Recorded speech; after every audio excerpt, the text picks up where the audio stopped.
Good evening, everyone. Good day, everyone. Good morning, everyone. Wherever you are joining us from, I say good day to you. I believe you are all doing well. I believe you are all doing great. If you can hear me loud and clear, you are on to another wonderful, exciting edition of Advantage Wisdom Series. My name is Temitope Olarewaju, and I would like to give you a very warm welcome onto this platform today. I believe you are doing great. It's almost like exactly 1 month that we met last, and I believe you are doing great at your respective offices, at your businesses, wherever and whatever that you do. So, this session will be the last session, for the year. I believe a lot of you will be wondering, why is it the last session? We still have December. We normally have the last one in November, so that we use the December to prayerfully select our speakers for the coming year, and also to carefully select the topics that they will be talking about. So that's the reason. And I believe that God has created the last session to be the best for you. So I would like you to invite somebody onto this platform. Maybe you can go through the number of people that are here and check certain names that you expect to see and you are not seeing. Please do them a favor. Just forward the invite to somebody. Forward it to a friend, forward it to a colleague. They can join at the leisure of either their cars, maybe they are coming from the office, or their homes, or wherever they are, and wherever they are, they can join. So once again, I want to welcome you all. And before we proceed, let's say a word of prayer. Father, we want to thank you for bringing us together again. We want to thank you for the past sessions and how you have fed us, how we have learned something good that is making our career and our business to go well. We commit today's session into your hand. We pray, oh Lord, you will take absolute control. We pray, oh Lord, King of glory, you will touch our speaker, and as he speak the word, as he disseminate information, it will better our career and businesses in the mighty name of Jesus. Thank you, Ancient of Days, for in Jesus' mighty name we have prayed. So once again, I want to welcome us, and also I want to remind us of certain home rules that we have here. If you are joining us for the first time, we expect everybody to be muted so that to stop any distraction. We don't want anybody to be distracted, because powerful nuggets will be coming out of the speaker, and we expect everyone to pay a very rapt attention. So please keep your mic muted, keep everything muted. If you have any question, please, you can send it via the chat. And I believe and I trust that our speaker will answer to every question. And also, we will get to see all the comments that you have. Please, we want this to be as, engaging as possible. So if something is coming out from you, or you are being hit by a very powerful, message, you can put it in the comment. It's a way to encourage others. It's a way to keep, to make the whole session lively. Okay? And peradventure, you have a colleague who, has a need of a topic like this, or who you want to expose to something good that we have all been learning here. Please do them a favor. Share the invite with them, and I'm sure they will thank you for that. So, at this point, I would like to pass it on to the diplomatic voices of the ambassadors. Over to you, diplomatic voices. I'll be back.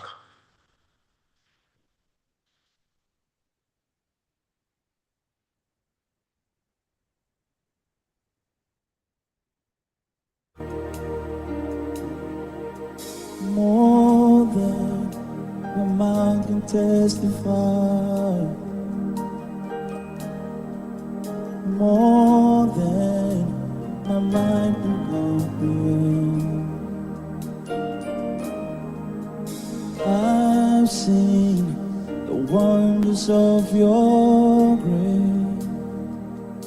I'm so sure that this is not the end. Oh, eze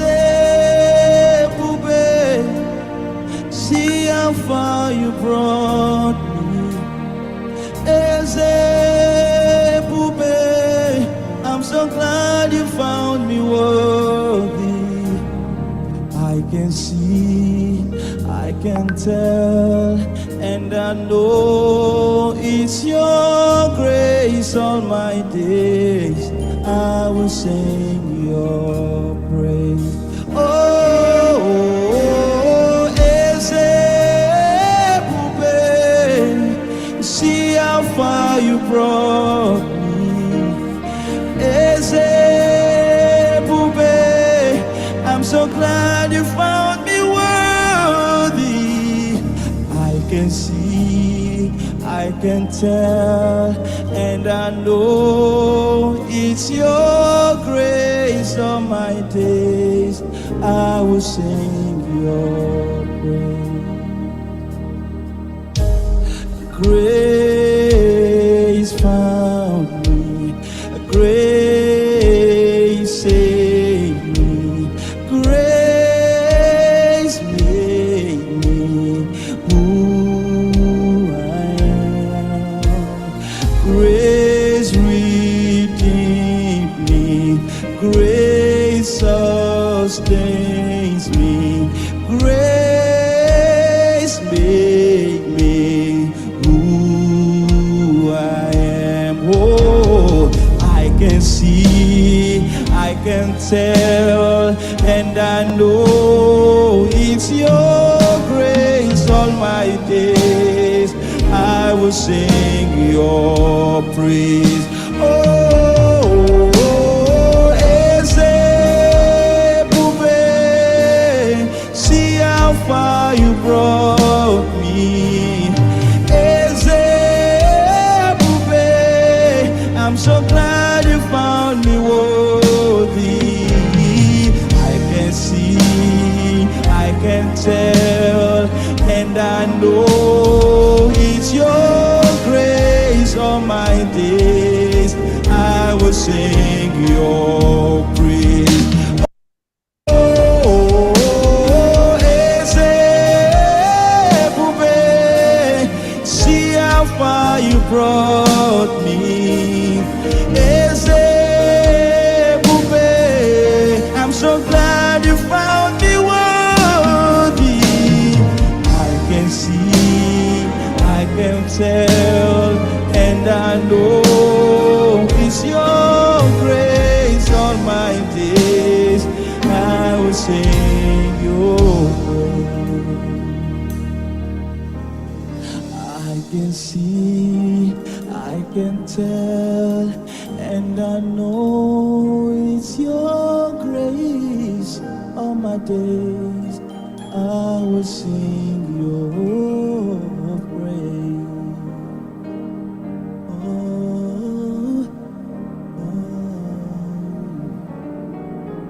Wonderful, wonderful, wonderful, beautiful rendition from the diplomatic voices. Excellent. Thank you very much. Now, slowly but surely, we are getting to the point we've been waiting for. And I'm so excited to be here today as usher in our speaker for today. I'm so glad because it's not the first time we've brought him. It's actually not the second time. When someone is good, actually I call him the management guru, because of the impact he has had, not only on myself, but on so many other people on this platform. So I have the pleasure of welcoming Mr. Seni Adetu. Mr. Seni Adetu is a former MD CEO of Guinness Nigeria PLC. He has about 35 years of sound private sector experience, garnered at the highest levels of organization, primarily with John Oat PLC, Coca-Cola International, Diageo Guinness PLC, in various countries within and outside Africa. He holds a BSc in chemical engineering and Masters in Business Administration with specialization in marketing, both from the University of Lagos, Nigeria. He has served on the boards of various multinational companies in executive and non-executive capacity, and as non-executive director of Fidelity Bank PLC, FBN Holdings PLC, and Tower Aluminium PLC, among others. Adetu was at various times marketing director, Coca-Cola Nigeria, Managing Director of Coca-Cola English West Africa, based in Ghana, Guinness Ghana PLC. He was also Group MD CEO of East African Breweries, that's EABL, the highest company in the East Africa at that time, based in Kenya. He was subsequently appointed MD CEO of Guinness Nigeria PLC, Executive Chairman Diageo Brands Nigeria, and thus became the first Nigerian, that's interesting, in nearly 20 years to lead that company. In the course of his career, Adetu has had working stints and leadership programs in Hungary, the UK, and the USA. He's the chairman and group CEO of Ogilvy Nigeria Limited and Algorithm Media Limited, two leading marketing communication agencies in Africa, also affiliated to WPP, which is the world's largest advertising and media agency network. Adetu has many professional awards, including being the runner-up Forbes CNBC CEO of the Year 2012 in East Africa, as well as leading Guinness Ghana to be awarded the Company of the Year in 2008 in the entire Guinness International Group. I know you would like to stop me, but come on, this is a loaded CV, it's a loaded resume. So here we have Mr. Seni Adetu. We are glad to have you again, sir. You're welcome on board. Over to you, sir. Thank you very much, Tokwe. Can you hear me? Am I clear? Very well, loud and clear. Excellent. Thank you so much, and thank you for the blessing of that song. Incidentally, it happens to be my favorite song. So most times when I'm in the bath and when I do my work in the estate when I'm walking, I including this morning, Eze Bube, see how far you brought me. It has always been my favorite song. So it was as if I spoke a word to the choir. So I really appreciate that. Let me start by I'm going to share a few slides, but let me start by thanking Pastor Larry Joda and Pastor Sheung Joda for this platform to be able to share a few things with you.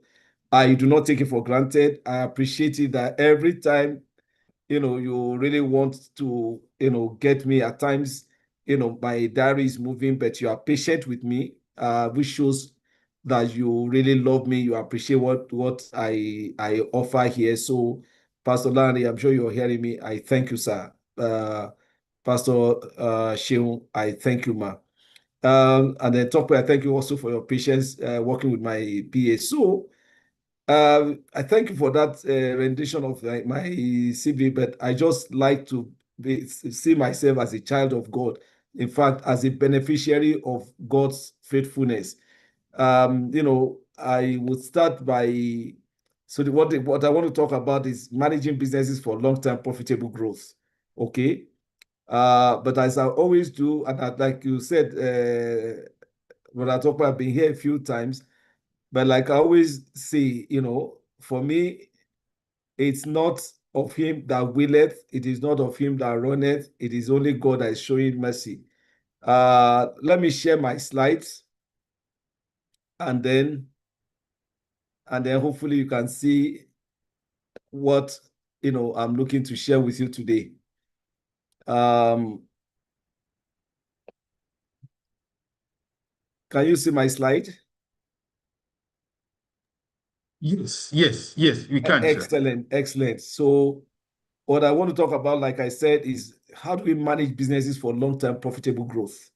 A lot of times people start a business, they start having challenges here and there, can't make it on full slide mode, sir. Okay. It should be able to be on full slide now. Yes. Excellent. Thank you, sir. Thank you. Pleasure. Thank you for that. So people start businesses and then they struggle and all of that. And what I just like to share is the manifestation of God's favor to me in the way that I've managed many multinational companies at the highest level to the glory of God. And then I started, my business, as I've said to you a few times. And by the way, if I repeat what I've said before, I'm fine with that. One, it's good for consistency. Two, it's good for emphasis. But hopefully you see a blend of some of the things I've said here before which is telling you that that's exactly the reality, and then a few new things that I've added.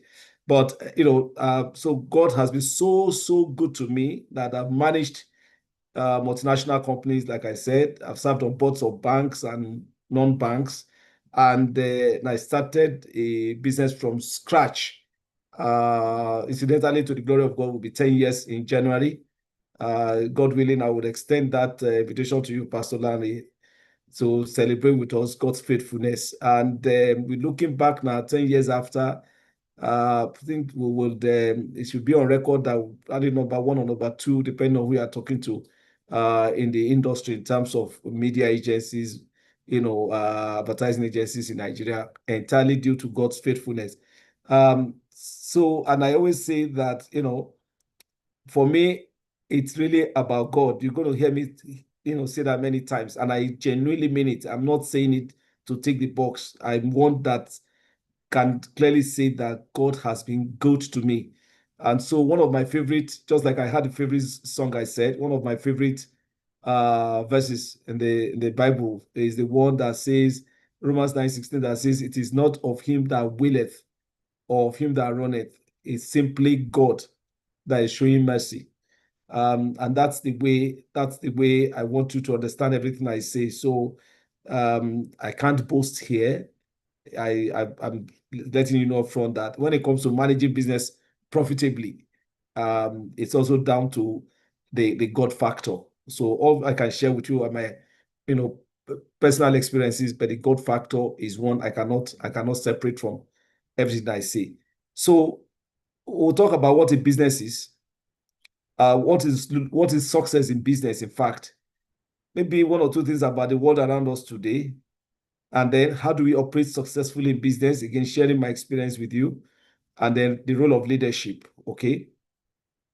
But going back to the world we are in today, there are challenges everywhere, including Africa, okay? If you take everything from the macroeconomic issues that you have, the fluctuations, the lack of consistency in macro policies and all of that, they make doing businesses quite difficult. So I don't want to give the impression that doing business is easy. In fact, if you look at almost across Africa and you do a comparison of the ease of doing business index versus the rest of the world, then you begin to see the significance of that point, that it's so sometimes very challenging doing business in Africa.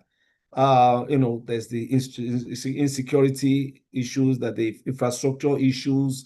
I could go on and on. In Nigeria specifically, and I'm talking generally across Africa. If you take the example of Nigeria, in the last few years, the country has had to deal with a few macroeconomic, what I would call, retweaking, which led to changes in exchange rate and impact of fuel subsidy and all of that. The good news on that for Nigeria specifically is that we're beginning to see some of the fruits of the reforms of the last 2 to 3 years. I think very clearly the macros are looking good.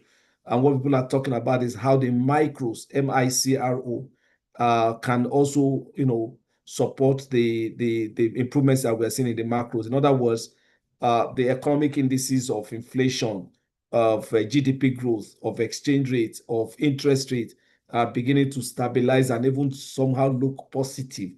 Unfortunately, though, what the government has not been able to do is to translate that into money in the pockets of the man on the streets. Okay, so that's why we talk about the micro. So consumer spending hasn't really measured up to the improvement in the macros. I just thought I should give you this 1 or 2 slides on the environment before we get into talking about businesses.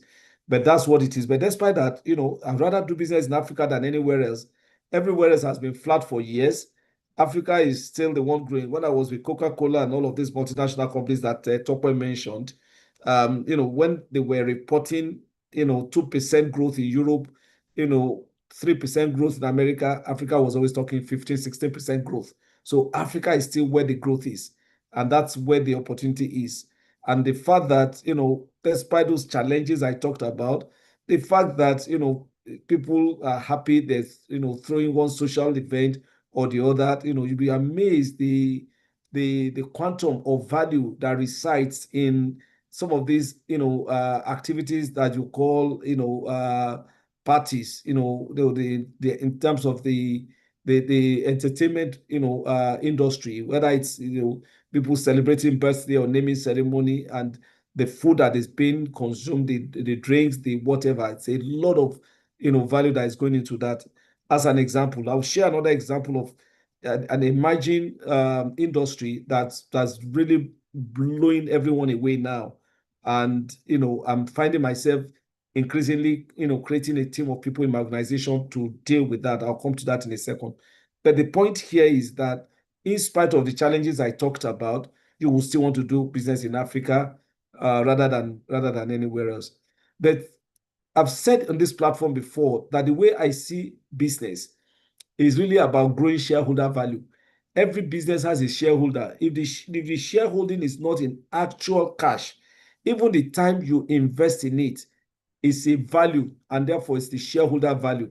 And what you want to do is that value, whether in kind, in goodwill, in cash, you want to grow it. You want to translate it into monetary,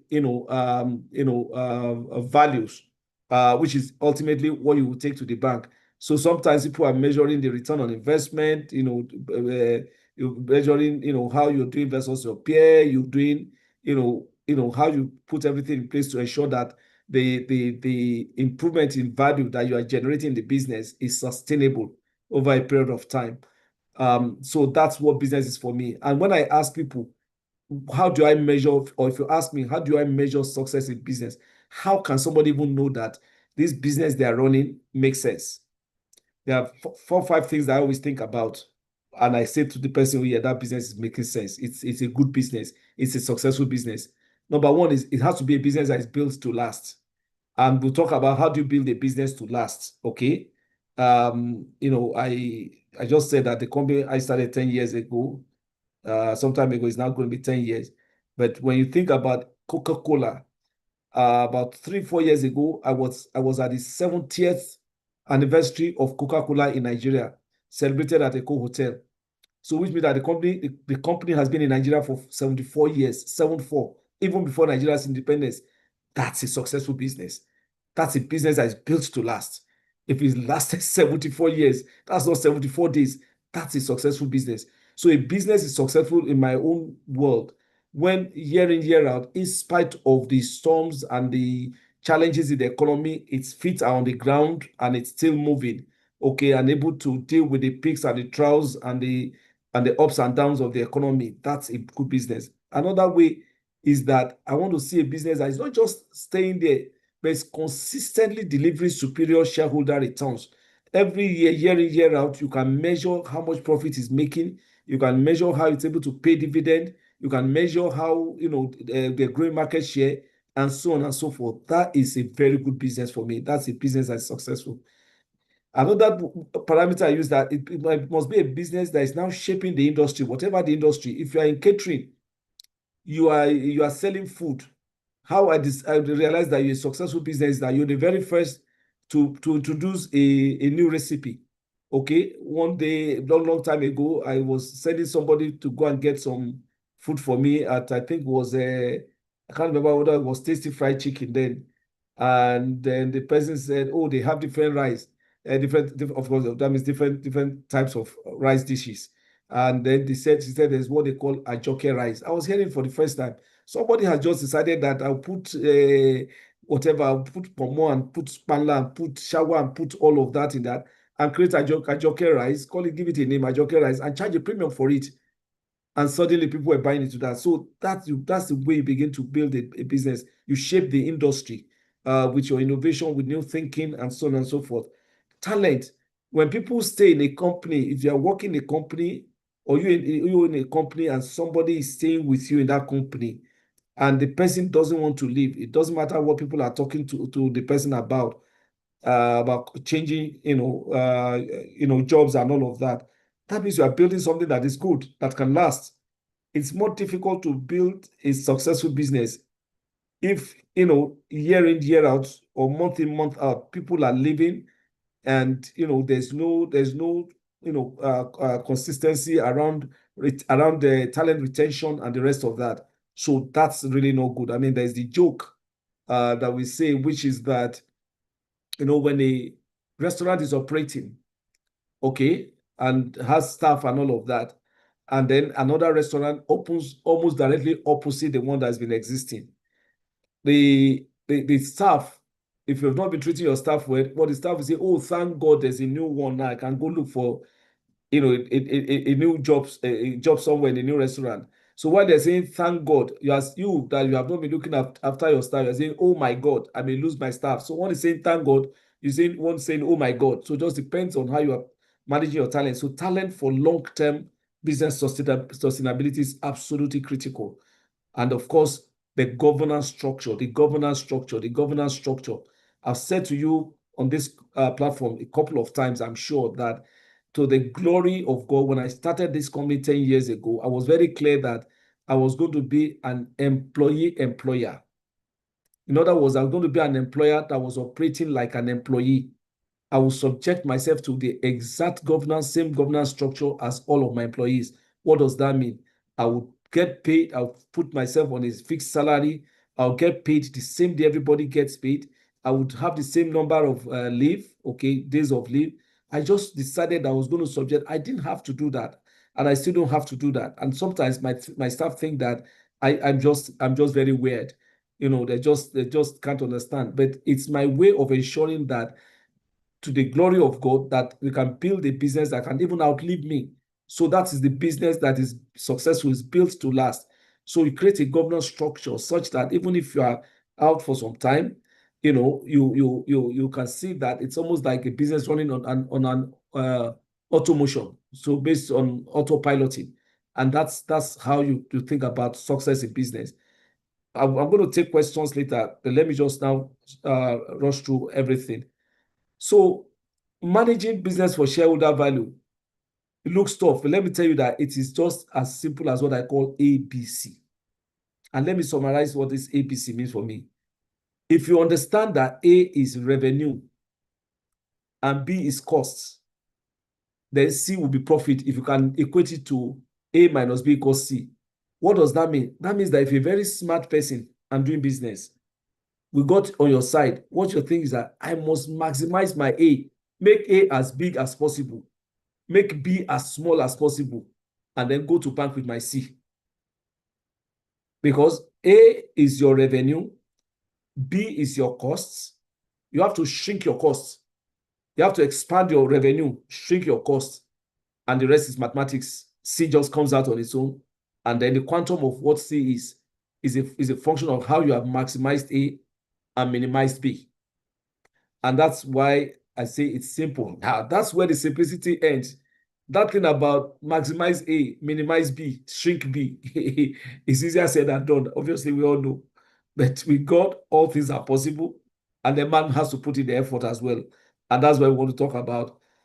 I've shared some parameters with you on this platform before about, from my perspective, and to the glory of God, everywhere I've had to go make presentations about how to run businesses, I'm very consistent about that. What I call deep consumer insights. You can call it anything, but to say that do not go into any business when you have no idea of how you're going to make money. Okay? So I hear some people will call me and say, oh, I feel like going into the food industry. Sir, what do you think? I say, I don't know. Now, when I say I don't know, to be honest, it's not that I don't know. But because I want them to have a discipline of around some level of understanding of how they're going to generate income. You can't follow the Joneses into business. You have to understand a bit about the business. Don't go set up a gym as a business. If you are the laziest person, you can't even get up from bed to go to gym yourself. So you have to do something. Some people have called it something you have a passion for. I don't necessarily want to use that, because if you have a passion for it as well and you don't make money from it, it's a very poor business. But you must have an understanding of what the business is about and how you can make money in it. So I encourage people, even if it's one page, to put down something on that thing, even if it's groundnut you're going to sell. put down something on paper, know where your target is, understand how much this thing is going to cost you, how much you can sell it, how much you can make, and all of that. All that work is extremely important before you start. Number two, you need scale. I've said that before. Okay, but there are other things I'm going to talk about today, which is about how to maximize that A, minimize B, and make the most of C. That one I'm not sure I've shared with you before. I'll focus on that, but I'm recapping what I've said on this platform before. The advantage. I said scale is so important to the extent that it can make the difference between somebody who's got much more money for that business and you who are struggling for cash. I said the example I've given here before, I believe, if I remember well, is that if two people are selling shoes and clothes, and let's say they are going to Dubai to buy the clothes and shoes they're going to sell, when they buy their ticket, the ticket man doesn't know whether the one is going to buy one container of shoes and the other one's going to buy 10 containers. He charges them the same costs. Okay, all things being equal, price is fixed.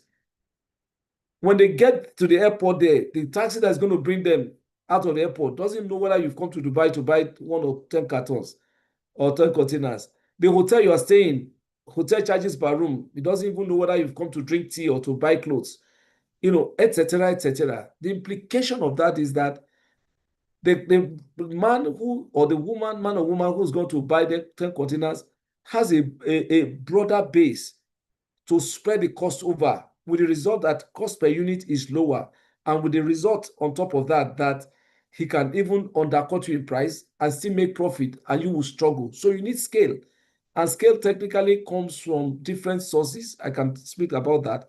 So that's that. The third thing you see on that thing is technology and innovation. You don't buy into technology now, you can't succeed for the long term. You can't build a business that will last, and you can't build a sustainably profitable business. Sustainably profitable. I'm not talking about a business that's profitable 1 year, making a loss the next year, but profitable on a sustainable business. You know why? The world has moved. A lot of things that you would spend money having people to do, technology will just do it. I mean, when I was running one of those multinational companies, the one I ran in Ghana and the one I did in Nigeria, I put what we call SAP. It's an ERP system. And if you think about it for a second, the ERP system was a way of, it was a digitalized process for different parts of our operations, from manufacturing to marketing to sales. But let's take manufacturing, for instance. We had a system that you create a programming within that app that would say that if I'm producing, let's say, Malta Guinness, okay, X quantity is the concentrate, Y quantity is the water, Z quantity is the... I'm giving an example of how technology works, and there are many, many ways. But let's simplify it.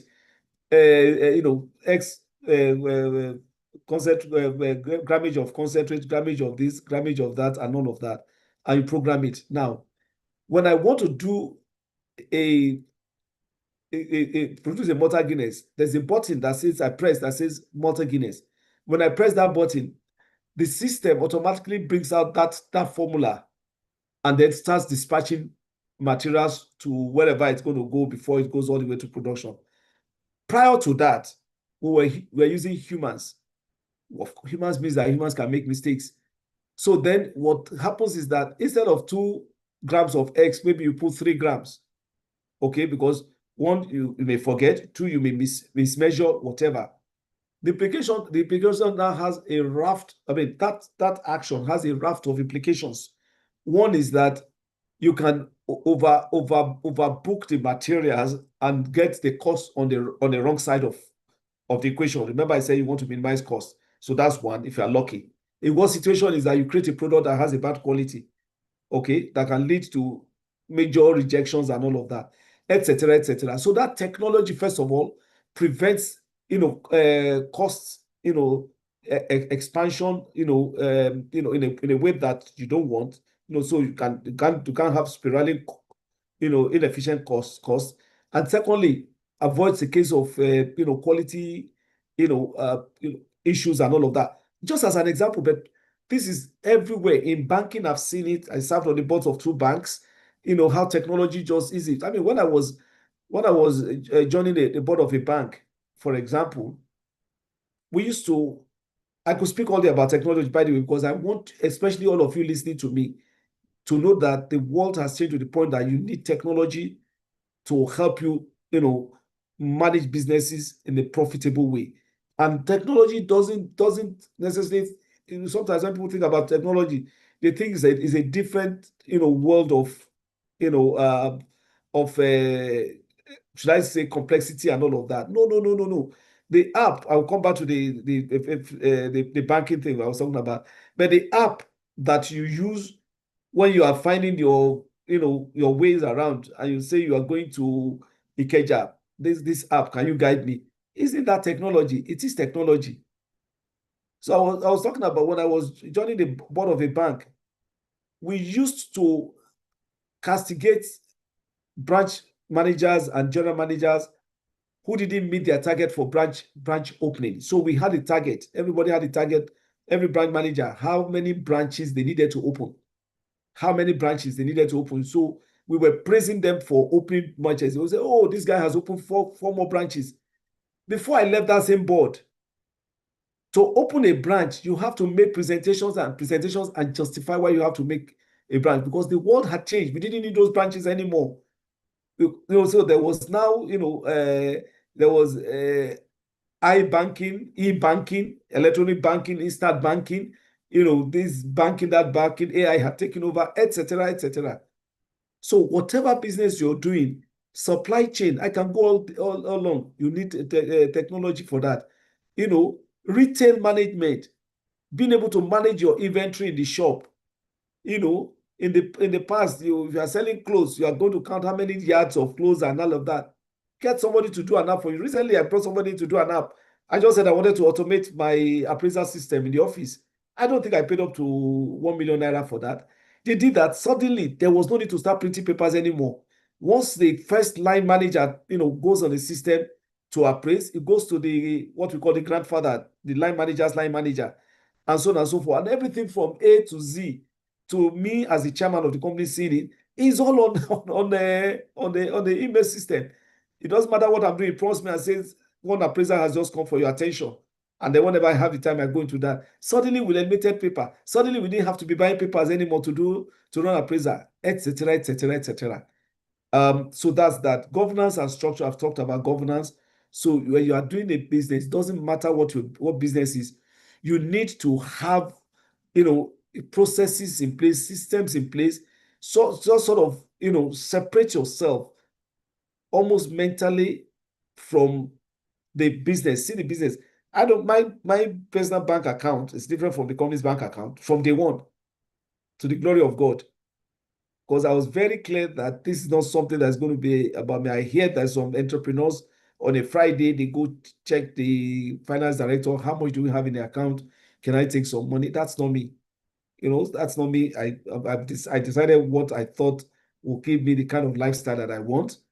And that's my monthly salary, get my leave allowance. Of course, the company makes money, the dividend will come in handy, etc., etc. So governance is extremely important. And part of governance is doing business with integrity, especially for Christians. I don't need to speak to that. I'll come to some of this later, but let me just rush through. Cost optimization, I will say that again, but I've said it before. You don't succeed in business if you don't know how to manage costs. I always say that when my children were growing up, they used to call me Mr. Watford, and I think that I've carried that into business. To God's glory, I won't consider myself as stingy at all. So don't get me wrong, it's not about stinginess. But there's a difference between prudence and stinginess. So when my kids were schooling in the UK, if they sent me an email and said, Daddy, I need £100, even if I had 10,000 pounds, let's say, in the account, £100 what they're asking for. They know it took time before they knew. I'll wait for a few days, let them rest that and be under pressure. Then I'll say, what for? Will be my email back. And then They will then respond. Then I take a few more days, depending on the response, to decide that. Then very quickly they understood that when they're writing to me to say they need even 20 pounds, the statement is, Daddy, I need 20 pounds to pay X amount for this, Y amount for that. What have they done? They've realized that if we don't do this with this man, he's going to wait for 1 week and still ask that question, what for? And suddenly, of course, I was somewhere one day, I ran into all of them with their mom. They say, Mr. What for? We all laughed. But the thing is that it was to create that sense of how you look at cost. There's a joke in Nigeria among some of my friends. They say that if Dangote's ₦1 drops on the floor, he will pick it. But the next moment, he can go and donate 10 million naira. And we're talking, somebody was saying, but I don't understand why he would do that. And I said, I totally understand. That's having a sense of value for money. That's just having a sense of value for money. So cost optimization in business is as important as anything else you do. As otherwise, you can make all the revenue and it all gets lost in the cost and you make no profit. And we are talking about making profit, in business. Talent management, I think I've said a bit about that. So the slides that follow are the slides that speak more to what I've said. Understand the business that you're doing, get consumer insights as to who is going to consume it, how much are they likely to pay. No, we're not asking you to do any much research, but you must do that. I'm recapping this part of the business. Scale, get like-minded people, join, resources together, do crowdfunding, do whatever you want. I started together with about 8 of my colleagues. Are we 8 or about 10? Yeah, about 10, 9 actually, to be precise. And we do crowdfunding. We put resources together. You know why? Sometimes some people want to, borrow money for business. And then when they come to me, for example, I suffer 2 things. Number one, if there are people that, how do you put it in Yoruba? Timba tiju. So I don't know how to say it. Timba tiju. Once they borrow the money, people that Jesus Christ, I'm struggling to do what Tiju means. But anyway, people that I can't afford to offend, okay, maybe that's the best way I can do it. When they come to me for money and for the business and all that, I give it to them. When they're not coming back to pay, I find it difficult to start asking them. Okay, I'm giving reasons why I went to the crowdfunding. That's number one. Number two, even for the credible ones that would pay, if they came to me and I couldn't provide the capacity they wanted, and I know this guy is credible, then I lost out on that business. So we started talking about 8, 9 of us, and we put resources together. Therefore, when people come to me and say, Uncle Ejo, I need this money for business. Oh, don't worry. Go to Links 488 Investment Committee. And at that point, I'm just one of 9 people. And I'm listening for, sometimes I recuse myself if I'm the one that's recommending it. And then when they take that money, they're very serious about it. They use it to good use. They pay back. They get more. They go back. And before you know it, their businesses are beginning. Things that they probably would not have done if they were talking to me or to whoever else. Okay? So collaboration and partnership, I'm just using that to make the point. I've talked a lot about technology. I'm not going to repeat that. Governance, I've talked about. Talent, I've talked about. And I think the point about talent is that a lot of people think that, this technology that I've talked about, hopefully, that I've spent a lot of time on, people think that it will, completely replace, the human, contribution to the economy. Actually, no. If you place it where they're not supposed to be, technology is not supposed to be a replacement for the human endeavor. It's actually meant to be complementary to it, to complement it. Okay. And in fact, there are people, I was in South Africa a couple of weeks ago, and we spent 3-4 days talking about technology and AI and all of that. And the thing is that if you're talking about transformation in business, even as we sit, in spite of all the noise about technology, some people feel that technology is going to be 20% of what is required. The remaining 80% is still human. In fact, what technology is meant to do is to take away the mundane things that humans spend their time doing. I don't want to spend my time, asking people everywhere when I'm going on the road. I use the Google Map app. It takes me there. I don't want to spend my time making mistakes and do that. So get technology to do that, digitalize all of that. Then therefore, I have more time to think strategically and create possibilities for the business as against doing those tactical things. So And I said I was going to talk about the new economy that is emerging big time in Nigeria. We call it the creator economy. The creator economy is the economy to do with people that are creating content. My people, you'll be shocked how much money is going into that now. I'll give you a little bit. And the reason I'm saying that is that sometimes when we make this presentation, some people think, oh yeah, it's all easy for them. He has money. He's been CEO of Guinness, CEO of Coca-Cola. Why won't he say that I'm struggling here? Sometimes when we say we are stuck in traffic, we should be careful not to check that we are not the traffic ourselves. So if you sit in a place and you don't move, you are the traffic, you're not stuck in traffic. This creator economy now is coming from young people who are creating social media content. They're creating skits, comedies, whatever. And suddenly a lot of people are following them. There's one that's called Mark Angel. I think I was checking the other time for the followership. I can't remember some ridiculous number that I saw. People that would just go on his YouTube, go on his whatever, and be following what he's doing.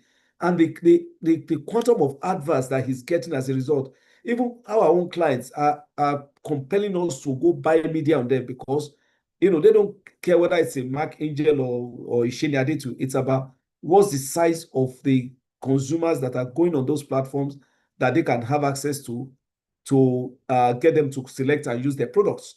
So I think that when we are lazy as human beings, sometimes we just find it easy to give excuses. Okay, and it's one of the things I talk about when I talk leadership, where people talk, or if my mother was Mrs.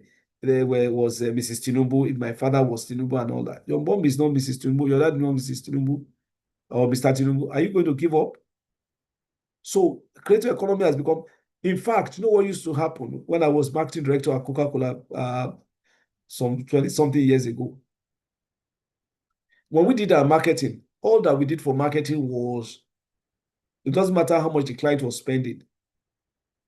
And I was on the side of the client at that time. We just do TV, radio, so TV campaign, radio campaign, out of home campaign, and maybe some print, punch and this and that. But what is happening now is that, and there was very little or no digital, probably no digital. What is happening is that there's not only now money going on to digital. In fact, the clients are very prescriptive as to how much of your investment should go into digital. And then you can imagine why these young people now who are into content creation are doing so well. The economy, they say, is about 50 billion naira in Nigeria now, estimated. In fact, some people think that this is understated. So I spent time on this, not because content creation is what everybody must do, but it's to encourage you that remember what I said is a business. Not me, even Richard Branson is what I quoted. I says a business is an idea, okay, that make people's life better. If people can come to your platform and laugh and all that, they get stuck on you, adverts come in, you make good money. So having said that, let me now talk about this revenue growth before I end. How do you grow revenue? Okay. Those things I talked about are the qualitative things you need to think about. But in terms of actual, when the rubber hits the road, as we say. Number one, why do you need to grow the revenue? Profitability starts from revenue, like I said. No top line, there's no bottom line. You can say that, after all, if you don't grow that much top line and you manage a bottom line, middle line as cost very well, then the bottom line is still good. That is correct. The only problem is that that's not sustainable. You can only cut costs only to level. You can cut to the bare bone, and after that, there's nothing to cut again. And therefore, you really need to grow revenue to be able to generate profit. It drives positive, profitable growth. It attracts investment. Most times when people are looking to buy your business or when you want to go into a merger or acquisition, they're looking at what multiple times of your revenue they can pay for to be able to acquire the business. So sometimes they overlook the profit, this revenue, because revenue speaks to the health of the company. Profit, they know you can manage with the little revenue, managing, squeezing costs. And therefore they just say, is this company generating income to start with? If it is, it's easier to manage costs. But the first thing is that I must generate revenue. And then, employees are happy when there's business. Business coming in is what is called revenue. Okay. And then, that's where it is.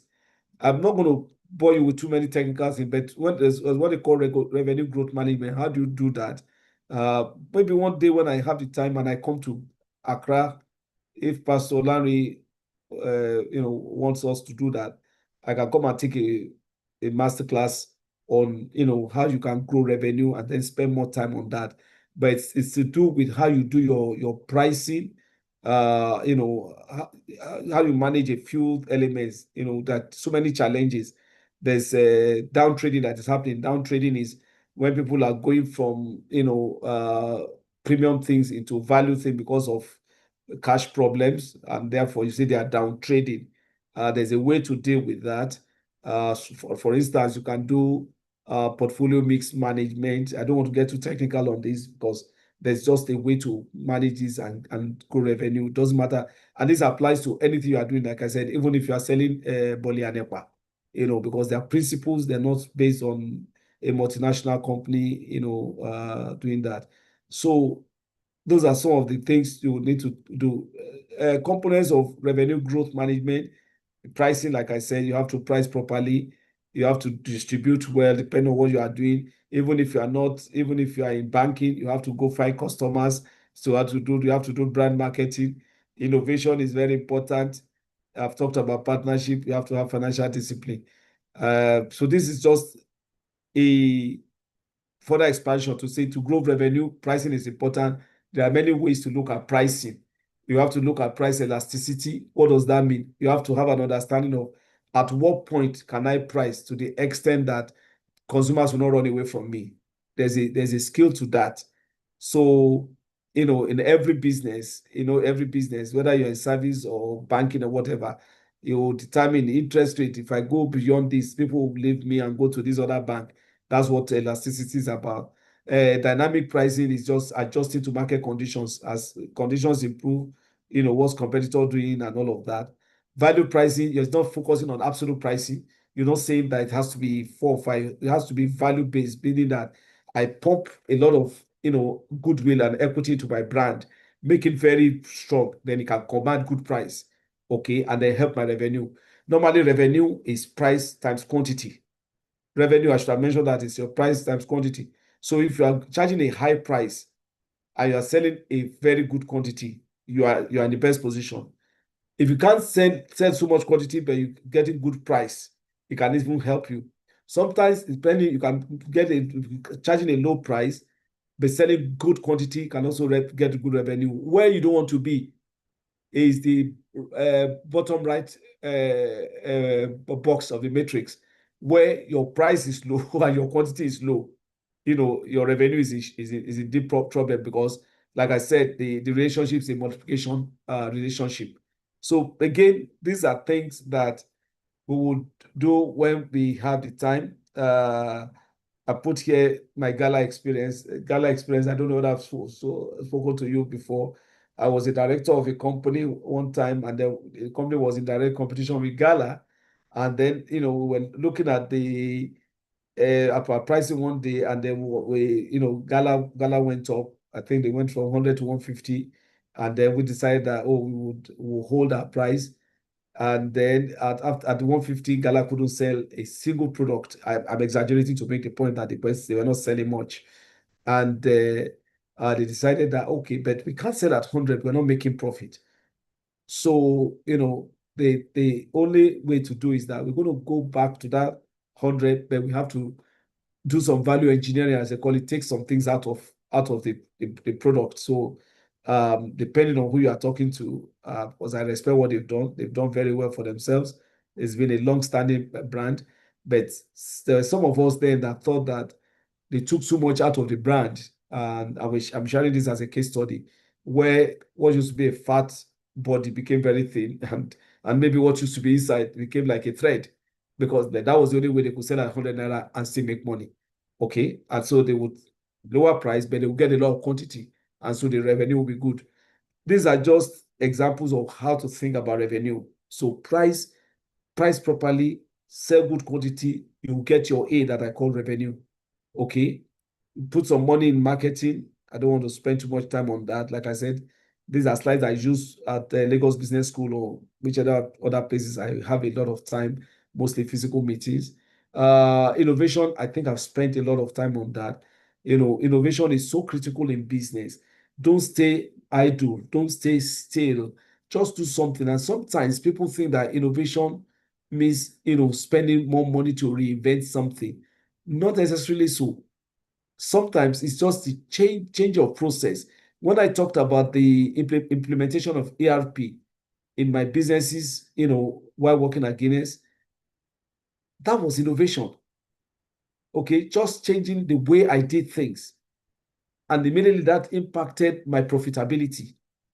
So innovation helps to grow profit, just like the example I gave before. Okay, so like I said, the new materials or processes, improving business systems. Because every time we talk innovation, it has to be, I have to do something like a new product. I have to buy a new machine. I have to do this and that. Not necessarily. Not necessarily.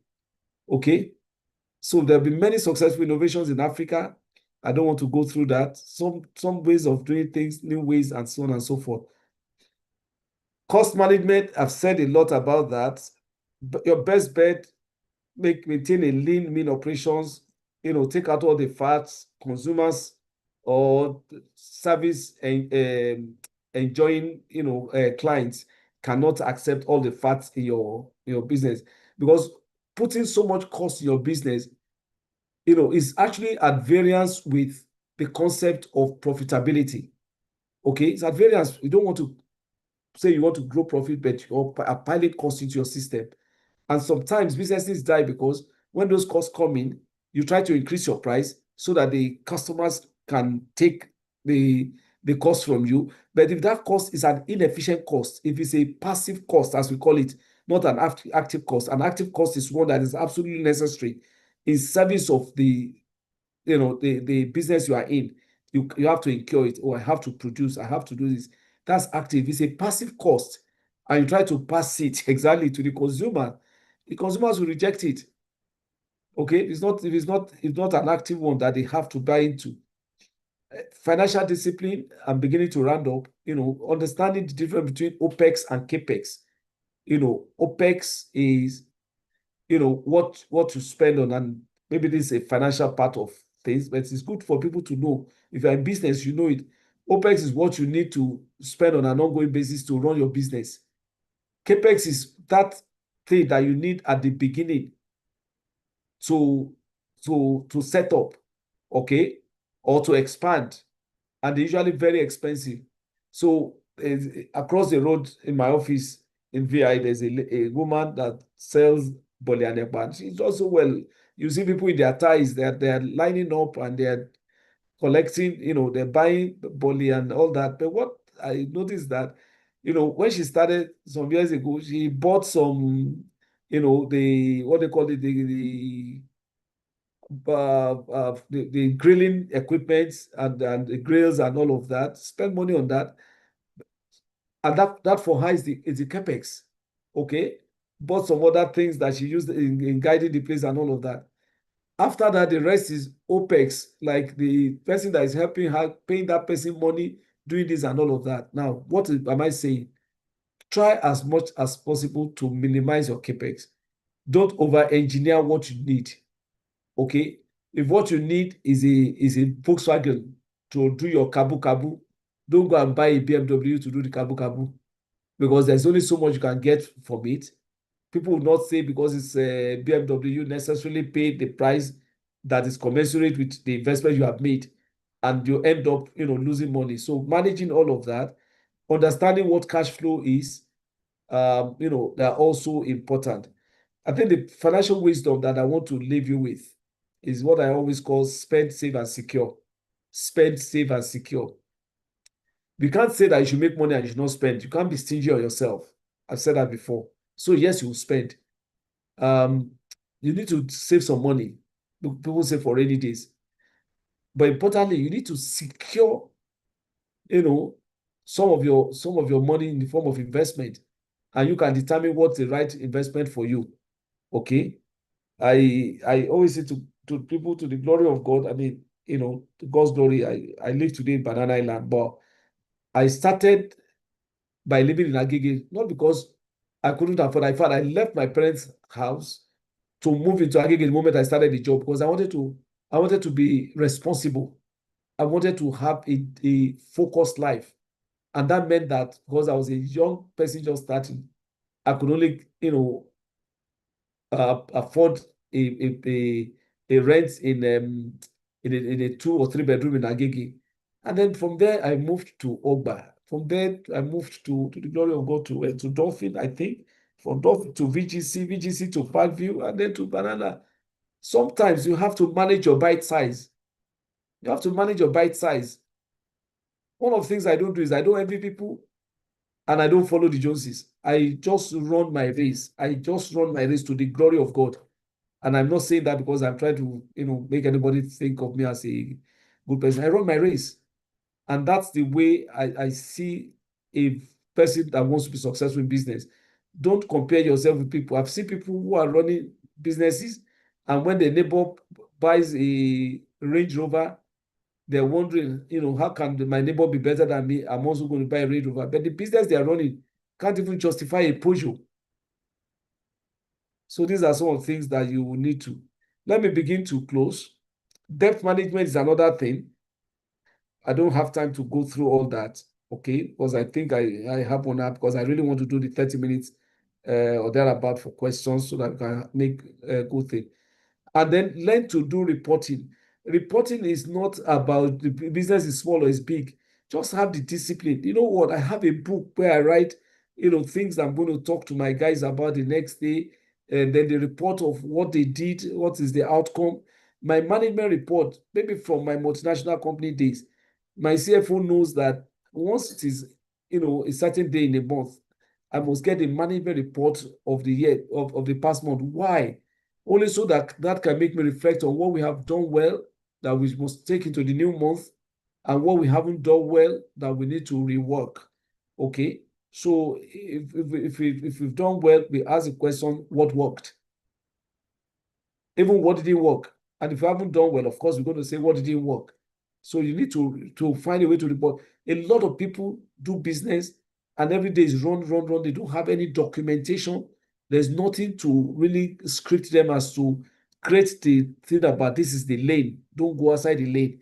It's so important to think about that. You must reflect on that. You must always step back and reflect on how you're doing, what needs to change.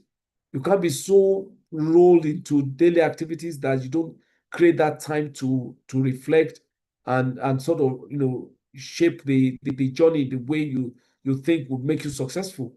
And that's why it's so important that reporting is a big part of managing businesses successfully. To close, I've shared some of these leadership tips before. Some I've not shared, but let me just tell you the ones that came to my mind as I was preparing for this. A lot of our youths now, and young adults and all of that, have to understand that this is the phase in Africa where you need to invest in your growth. God will spare all of our lives. What is coming through to the glory of God is that technically people are living longer. In fact, there's a conversation in many markets where the retirement age is going up, including Nigeria. I think they moved to the retirement age from 60 to 65. The UK, I believe, did their own and all of that. Now, what's the implication? It is never too late to learn a new trade. That's where I'm going. You will very soon you'll be seeing people in their 60s applying and going in for PhD. It's never too late to learn a trade. You can't give up the ghost. You have to invest in your growth. You have to invest in your growth. Okay? Then focus. Let me take them one by one. Being investing in your growth is being deliberate about what you want out of life. Okay?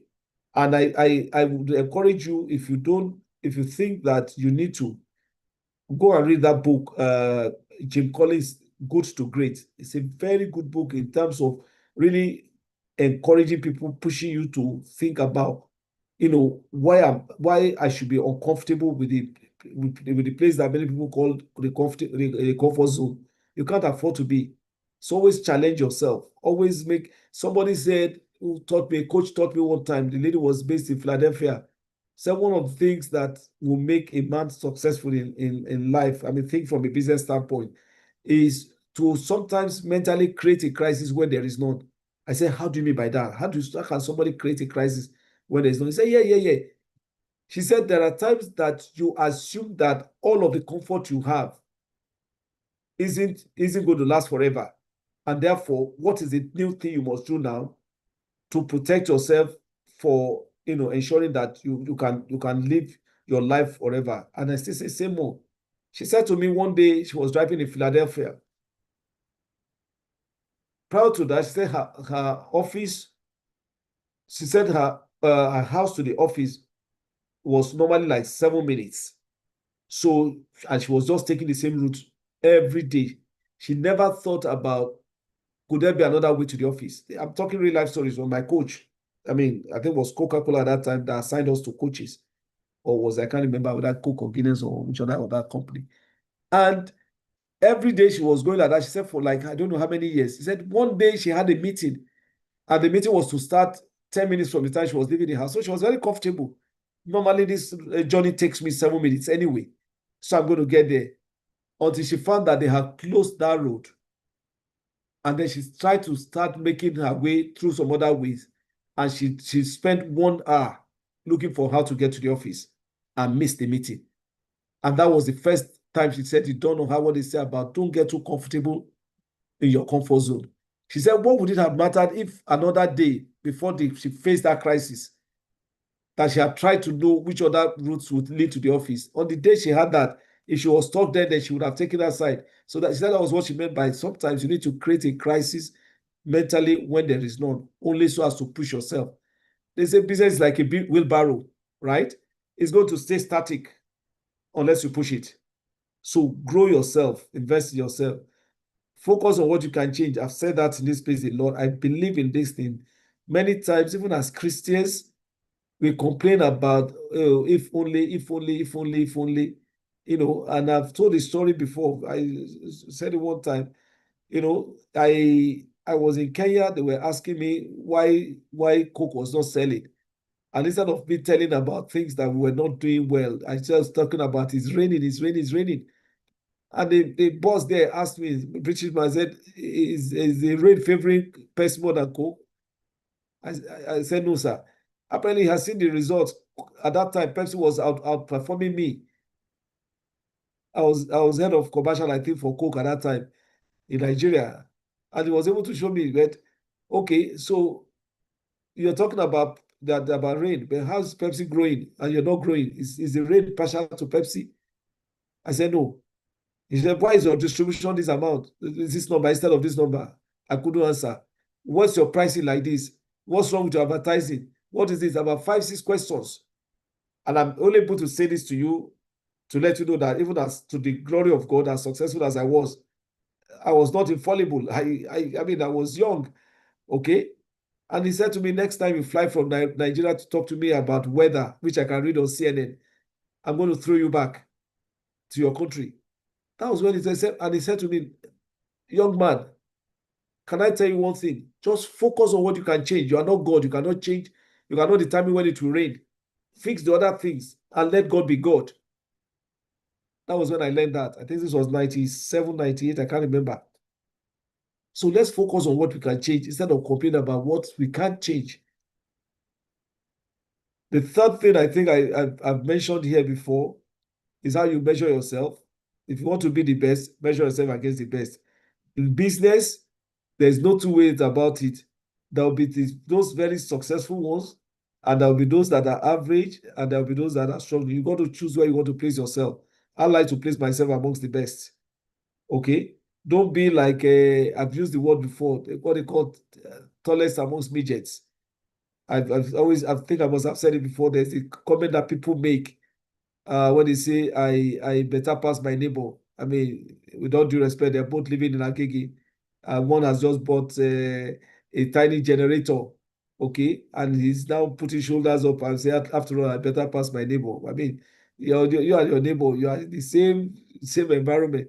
What about you benchmarking yourself against those people that are living in places? One of the things to the glory of God, that I thank God for, very early on, I always wanted to move with people that were better, and when I say better, they were more successful than myself. That's what I wanted to use. I just wanted to. It wasn't so much about people that were my level or people that were junior. Of course, I would encourage people that were junior to do the same and come to me. But I was always so keen. There was a day I was in Takoradi in Ghana. There was African Cup of Nations. I think that was in 2008.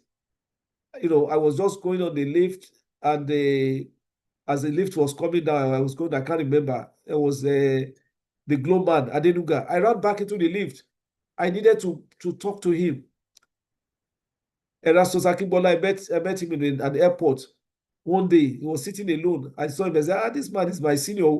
I'm talking like, I don't know, 15, 20 years ago. I ran to go and sit next to him. I started chatting with him. I just wanted to learn from people. Measure yourself against the best. That's how you're going to grow. Integrity, I can speak all day about that. A lot of times people say they are cutting corners. Well, what you are cutting is that you are cutting your careers in business. You're cutting corners. Somebody gave me a gift one day, and I opened the thing, and in fact, the person had bought the gifts for a company on behalf of the company, telling you real life story, for Christmas, and had distributed it, and we have paid so much. And when I got my own as a director of that company, I was looking forward to it with excitement. On the day that we opened the box with my wife and all that, everything was stuffed with paper. Expensive gift items, stuffed with paper. They had removed everything that was inside. We went back to the company after Christmas, and I said I thought it was mine. And it was me alone. I said, something happened. I don't know how to talk about it. They said, what? I said, they said, hey, same thing happened to me. About 4, 5, 6 directors. A supplier, a vendor. Lack of integrity. So how can that business be successful? How can they maintain long-term success? Make profit, then that's the profit that was not sustainable. Of course, in that point in time when they had a board meeting, we said never would we use that. But if the person would do that to our directors, meanwhile, we send those things to our clients, our customers, our da.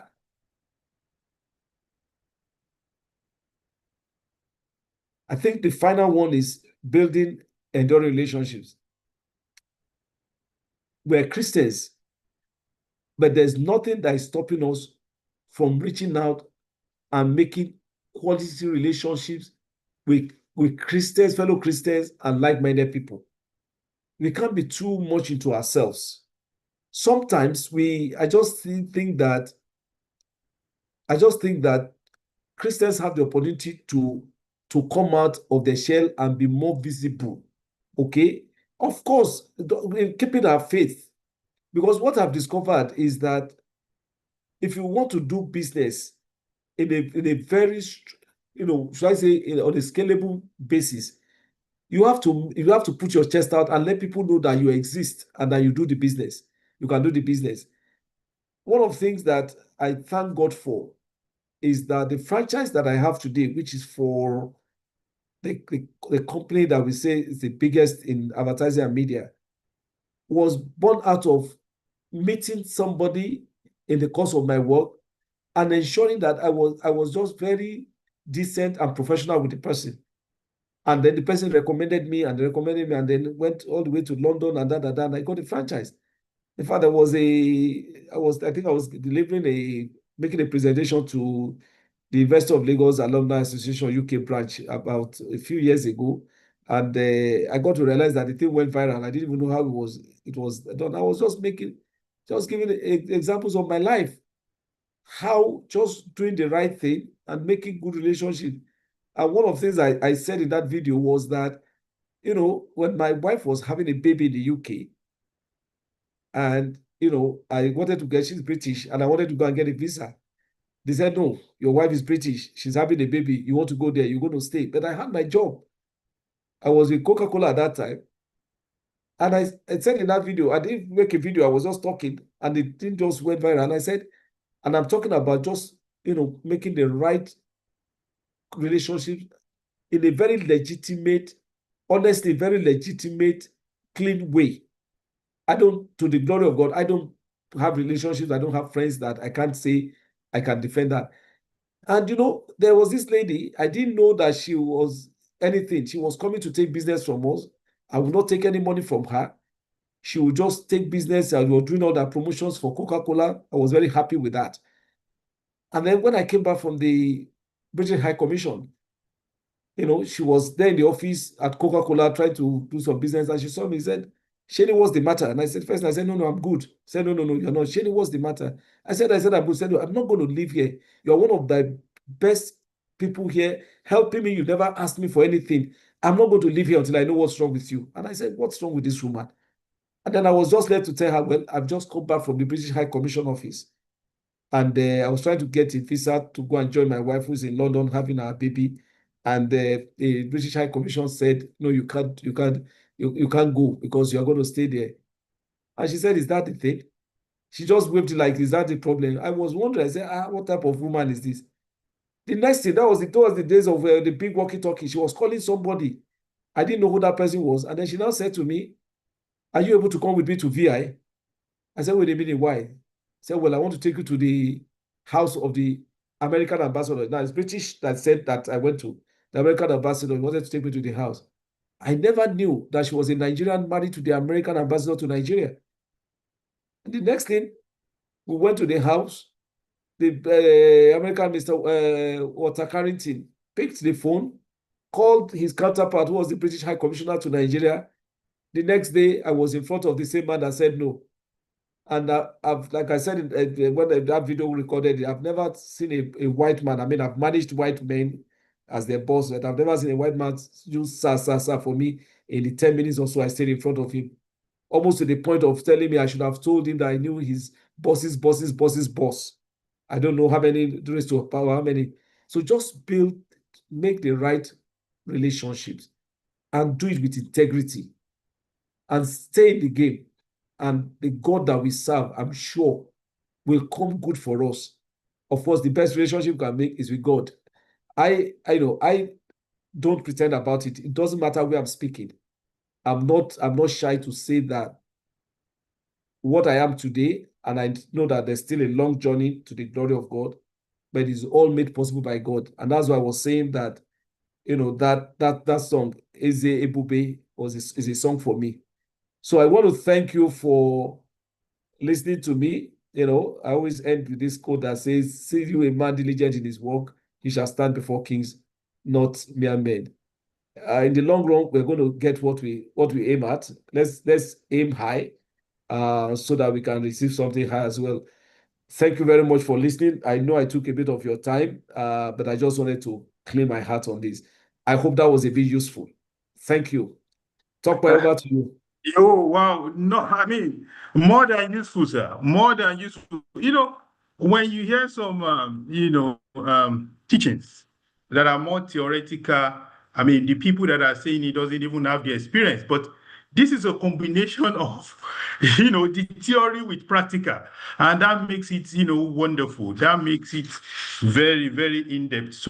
So thanks so much, sir, for all the nuggets you shared, tonight. If I should start telling you what I've written down, I believe I will take another 30 minutes. So, good to know that Africa is the best place, to do business.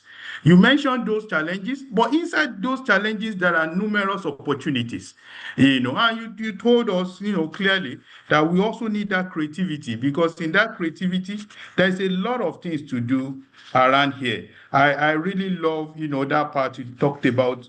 You simplify the how to drive a shareholder value growth. You talked about the ABC, maximizing your revenue, shrinking your cost. That is minimizing your cost so that at least you can have stable profit and make the profit count. Thanks so much for that. And you said the parameters, you talked about the parameters to consider. You talked about consumer insight, partnership, technology, you need the structure, cost optimization, talent management, and all of that. So many things you talk about. Now, in terms of the question, I think it has been so deep that we can't even get a question on the platform now. Maybe as we go, we might have one or two. Now, let me start with this one. I mean, when at a certain point you were talking about how you can get sourcing, how you can, get financial support, and you mentioned a particular one which I couldn't, I didn't get it right, so I couldn't write it down. But are there different means of business sourcing that people on this platform can leverage on? Or how does business attract foreign sourcing? Maybe you can just elaborate on that. Absolutely. Can you hear me? Very well, loud and clear. Loud and clear. So absolutely. So one of the ones I mentioned was that when I was talking especially about collaboration and partnerships, what I called crowdfunding. Crowdfunding is when a few people like I said, of like minds, fortunately these are Christians, put resources together, okay, and use that to fund a particular business, knowing that then they're having shared risks and shared reward. So shared risk is the sense that nobody's going to pray that the business doesn't work out, but if anything were to happen to the money, it's not one person that is losing all that money, it's shared. When the reward is coming, which is what we pray for, which is what you would want to get, we also share the reward. So crowdfunding, has been very helpful. I also said that, there are some times when, you can go to some of these, there's what they call MFI. A lot of people don't know that. MFI is different. You should know that, which is different from the real MFB, as they call it, microfinance bank. And they are like a miniature microfinance bank, and they provide money for businesses under less, should I say, less stringent, conditions. Okay, unlike banks and microfinance banks. So they do that. But I mean, whatsoever you do is to know that if you are in a relationship and you're a group of people and everybody can add their 1,000, 2,000 together, it becomes something that you can start a business with. And the other thing that, I've come to realize that, I think I've said it here, my mom, may God bless her soul, used to warn me about partnership, but that was based on what they knew of partnership in those days. Partnership is dangerous, is this and that. Now, the truth of the matter is that the partnerships that we talk about now is where all of you, the owners, may not even be the managers. There's nothing that say you must be an owner manager. So you can have a business that you own, but you don't manage. You set up a completely separate management team. You have a board, if possible, and you stay on the board for ratifying decisions, but decisions are made by the management. So that way you operate that business at an arm's length, and therefore the risk of anybody trying to bedevil another hopefully does not arise, because none of you is managing the business anyway. So those are some of the things that you do. But the funding part of it is to say, I value low cost funding, low cost capital. Low cost capital will come from people pulling together, because by the time you are going to formal institutions like banks, then you are obviously going to face very, very punitive costs of capital. Thank you very much, sir. I think you're already talking in line, in line with a question that has come up on the chat. So we have this question from Mavis. She said, good evening. I have a question and I hope you can help with. I am thinking about starting a business, but I don't have any money right now. I'm considering taking out a loan. Do you think it is a good idea to start a business using a loan, or should I try to gather some capital first? Thank you so much for your advice. So 100% loan, 100% debt portfolio is a very bad one. Okay, every business you're doing, you must have a mix of debt and equity. So equity is what you contribute. Debt is the loan that you get. Ideal thing, depending on the business, I say emphasis on the business, but I've heard people say that they are comfortable at a 30-70, 30% equity, 70% debt. Okay, and if you look at it, if you are familiar with, especially for those that have done, real estate transactions, say in the UK, if you're trying to take a mortgage, they're going to tell you to bring an equity of 10% or 20%, because for many reasons. Number one, it shows that you have a skin in the game. Number two, it helps to cushion against the impact of the interest that you are going to pay on the business, because the impact of that interest could cripple the business. If it is a 100% loan, you end up basically working for the lender. That's why they say bring some equity. So the short answer to your question is, yes, you can, but that's not ideal and that's not optimal. The ideal thing is that you have some equity that you blend with the debt that you get, and then you can even Nigeria borrows money, right? So everybody, there's debt. Like was my pastor that was preaching about it the other day and said debt in itself is not a bad thing. It's what you do debt, you use that debt for. If you collect money that you should use for business and use it to go and marry a third wife or fourth wife, then you can't complain that when the trouble starts. So that's what it is. Okay. Thank you very much, sir. Yeah, I think we can quickly take this one. You talked about understanding the business you are doing or the business you want to do. There are a lot of people that are working now, but they have their mind and their heart, in doing business. And they are afraid now because really they've not tested the waters. Okay. So what do you advise? I mean, in terms of somebody who wants to go into the business, do you advise something like, mentoring? Do you advise something like there's this thing that is being done in Nigeria? I mean, that is very popular with the Igbo people. They call it apprenticeship. What do you advise such a person to do? Okay, so I insist that whatever business you're going to go into, you must have it doesn't have to be a total understanding, an A to Z understanding of it, but you must have a decent, reasonable level of understanding of that business. Now, what I would do if I were already in, say, paid employment, and I'm looking at that business from the inside of the business or the company I'm working as an outsider, is that I would spend my spare time, my weekends, to learn more about the business. How do you learn more? You mentioned mentorship. So if you know somebody who is in that business, who is trustworthy, you can go and, talk to the person. I've seen a lot of people in Nigeria today who, are working for companies and then they are resigning, and I'm saying, what do you do now? Oh, they are saying that, oh, I'm into fashion designing. I'm saying, but you've been working here. How do you do that? I say, oh, no. My Saturdays, I sit with my neighbor who is a tailor, who is a designer. That makes sense. So you begin to sort of evolve yourself in it, such that by the time you want to move to that on a full-time basis as an entrepreneur, you're not a fresher. You're not starting from scratch. And so you hit the track running.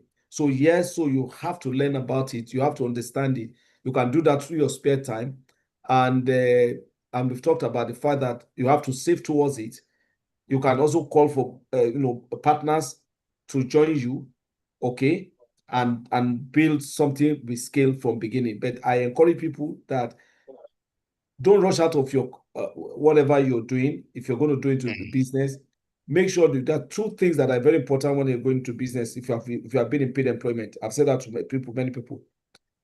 Number one is make sure that you have reached a certain level in that company, that you've even made the right network that can help you when you go into that business. Because one of the things that you need is patronage, right? To grow revenue. I was talking about revenue growth. So to do that means that the difference between somebody who leaves a job as CEO to go and set up and one who lives at a management trainee to go and set up is day and night. So as you climb the ladder, and I'm not saying everybody has to be a CEO before they start, but make sure you get to a certain level where you've known 1 or 2, 3, 4 people that you build relationship with that can help you in that business. That's number one. The second thing is that make sure that you're of a reasonable degree of financial standing, okay, such that in the early stages of the business, depending on what you are praying against and praying for and trying to establish your faith, okay, you can still live a life. It is worse if you live a business, a company, paid employment, for instance, today, and go into business thinking that from day one, the money that you make out of the business is what you're going to be using to run your expenses the way you are doing before. Sometimes, like everything else, there's a period of incubation. So you have to factor that into your startups when you are going into entrepreneurship. I think that's very important. Excellent. Thank you very much, sir. Somebody sent a question, from YouTube. I don't know if this is part of the services you render. He said, how can I participate in the AI by 2049 token pre-sale? I don't know. This is not, related to this particular session. Maybe it's something that you are affiliated with. I don't know if this. Okay. I'm not affiliated with that. Okay. So, because of time, I think we have run out of time. That's been a wonderful session. Thank you so much, sir. At this point, I would like to hand over to our senior pastor. I think he's the best person to really show, our gratitude here. Over to you, sir, Pastor Larry. Yeah, wow. Thank you very much, sir. We really appreciate you for taking your time to speak and pour your heart to us tonight. We could see that out of years of experience, you are giving back to the society, especially to the body of Christ. Thank you very much, sir. Thank you for your time. I know you are a very, very busy person, and to get you has not been easy, but anytime you always give us that advantage in Ghana. Thank you very much, and thank you for taking your time to come also to celebrate with my family for my wife's 50th birthday celebration. I'm so glad that your company is now 10 years. Congratulations, sir. Thank you, sir. I know that God has been your source and sustenance. I pray that God will continue to help you. Amen. God will continue to grow the business. Amen. In fact, I pray that you have not even seen anything yet. You have not even started. Amen. By the time the organization is 20, 30, even more, as the Lord tarries in Jesus' name. Amen. Thank you, sir. We celebrate you. And please, we are expecting you in Ghana. Yes. To give us a live talk, just as you have said. Yes. I'm sure we will look at next year by God's grace. Yes. To have you in ambassador in Ghana by God's grace, sir. Yes, definitely by God's grace next year. By God's we grace. love to have you. Regards to my sister and the children, sir. I will do that, sir. God bless you, sir. Thank you, sir. God bless Thank you very much. How about sister Shemu as well? Please help me greet her. She will hear. Right, God bless you, sir. Good night, Thank you, sir. Good night, sir. Thank you very much. I hand over to Brother Topes. Thank you, sir. God bless. Thank you very much, Pastor. Thank you very much, and thank you again. Thank you very much for everyone that joined. Thank you for staying to the end. We'll be glad to see you next year. So we are saying Merry Christmas and Happy New Year in advance. See you again in January. God bless you. Thank you, sir. Thank you. Bye. Thank you. Bye-bye. Bye.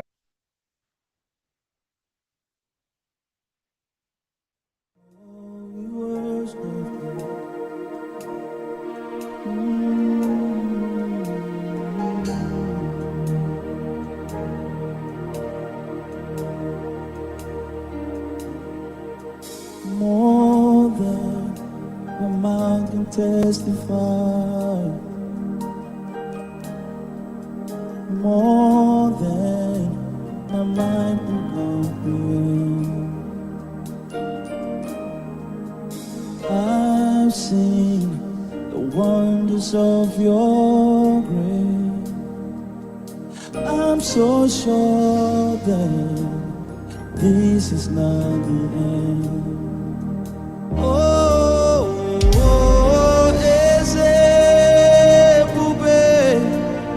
See how far you brought me. I'm so glad you found me worthy. I can see, I can tell, and I know it's your grace all my days. I will sing your praise.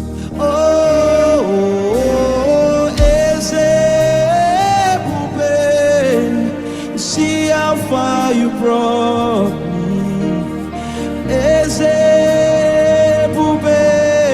I'm so glad you found me worthy. I can see, I can tell, and I know it's your grace all my days. I will sing.